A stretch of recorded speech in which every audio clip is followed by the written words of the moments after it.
السلام عليكم ورحمة الله وبركاته. ازيكم عاملين ايه؟ لو مهتم بالجديد المفيد فعل من التطبيقات اشترك في القناة وفعل زر الجرس عشان يوصلك كل ما هو جديد ومفيد. فعل من التطبيقات في القناة عندي اقدر افك التطبيقات الحديثة اللي بتسهل عليك حياتك اليومية والتطبيقات الفيك وكمان التطبيقات الهاكر. النهاردة ان شاء الله معانا تطبيق جديد هو اسمه روكيت اكس في بي ان. التطبيق ده مساحته 10 ميجا، محمله اكتر من 100 الف شخص.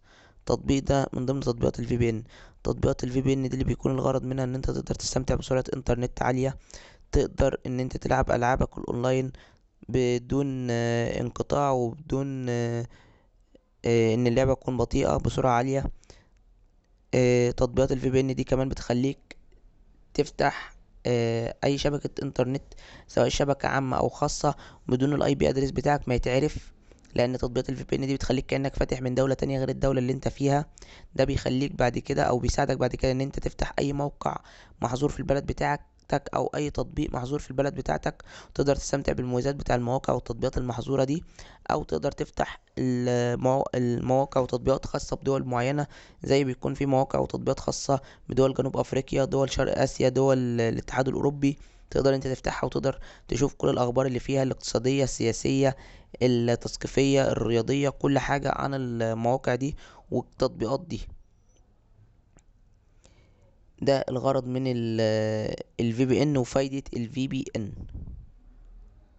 مشكلة التطبيق ده ان هو بيتضمن اعلانات وبيطلب منك الاشتراك وشراء التطبيق، بالاضافة لان التطبيق بيكون باللغة الانجليزية ومفهوش لغة عربية. بس كده يعتبر وصل شرح التطبيق بالنسبه للمميزات والعيوب.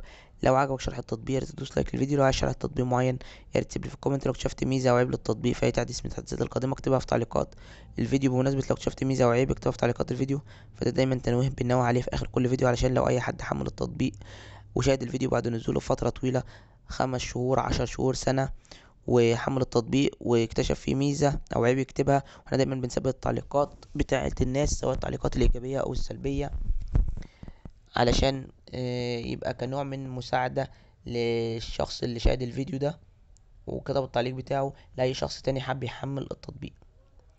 أما لو انت آه، شاهدت يعني لا، ده عشان يعني بلاقي بعض الناس كاتبالي تعليقات على الفيديو وتقول لي انت ليه احنا بعد ما حملنا التطبيق لقينا في حاجات انت مش قايلها في التطبيق، سواء الحاجات دي ايجابيه او سلبيه. ده ببساطه لان وقت نزول الفيديو انت ما شاهدتوش على طول، او خلال الفتره اللي انت شاهدت فيها الفيديو بعد نزوله بفتره طويله، ب10 شهور، بسنه، نزلت تحديثات. التحديثات دي آه، غيرت في التطبيق، سواء غيرته للأحسن أو غيرته للأوحش. اما لو انت لقيت الفيديو على القناه ولقيته نازل بقاله فتره طويله وخايف ان انت تحمل التطبيق، فانت ممكن تكتب لي تعليق، تكتب لي في تعليقات اي فيديو، او تراسلني على الفيس او على ماسنجر وتقول لي اشرح لي الفيديو ده او التطبيق ده مره كمان، وانا هشرحه لك بكل مميزاته وعيوبه، وازاي بيشتغل، وازاي بتقدر تستفيد منه، وازاي تشترك في القناه في التطبيق، وازاي تلغي الاشتراك، وكل حاجه عن التطبيق. وبس كده، شكرا، سلام عليكم.